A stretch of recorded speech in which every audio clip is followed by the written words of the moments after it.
জাবলপুর থেকে শিমলাপাল রাজ্য সড়কে বেহাল অবস্থায় বিরুদ্ধে এবার পথে নামলো বামফ্রন্ট। রাস্তা দ্রুত মেরামতের দাবিতে আজ ফুলকুসমা থেকে সিমলাপাল পর্যন্ত এক প্রতিবাদী পদযাত্রার আয়োজন করা হয়। এই পদযাত্রার আনুষ্ঠানিক উদ্বোধন করলেন জেলা সম্পাদক কমরেড দেবলীনা হেমব্রম। তিনি বলেন, দীর্ঘদিন ধরে গুরুত্বপূর্ণ রাস্তাটি ভগ্ন দশায় রয়েছে, যার ফলে প্রতিদিন সাধারণ মানুষ, ছাত্রছাত্রী, রোগীদের চরম ভোগান্তির শিকার হতে হচ্ছে। প্রশাসন বারবার আশ্বাস দিলেও বাস্তবে কোনো কাজ হয়নি বলে অভিযোগ। পদযাত্রায় উপস্থিত ছিলেন জেলা সম্পাদক মণ্ডলীর সদস্য কমরেড পার্থপ্রতিম মজুমদার ও কমরেড বিপ্লব দাস মহন্ত। তারাও রাজ্য সরকারের বিরুদ্ধে উদাসীনতার অভিযোগ তুলে দ্রুত রাস্তা সংস্কারের দাবি জানান। এই মিছিলটা শুরু হয়েছে ফুলকুসমা থেকে, যাবে আগামীকাল সিমলাপালে।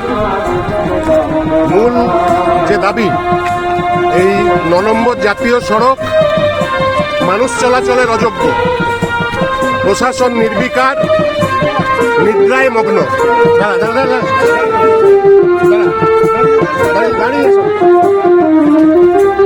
এই অবস্থায় প্রশাসনের ঘুম ভাঙানো আমরা আমাদের নৈতিক দায়িত্ব বলে মনে করেছি এবং সেই হিসাবে আমরা বিগত কয়েকদিন রায়পুর, সারেঙ্গা এবং সিমলাপাল ব্লকের সমস্ত অঞ্চলে প্রচার চালিয়েছি মানুষকে সচেতন করার জন্য, মানুষের মধ্যে এই দাবির পক্ষে মানুষকে নিয়ে আসার জন্য।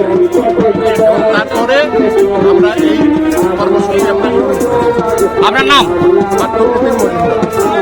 শুরু হয়েছে গত 29 তারিখে গোটা রাজ্যের যে আমাদের বাংলা বাঁচাও যাত্রা শুরু হয়েছে।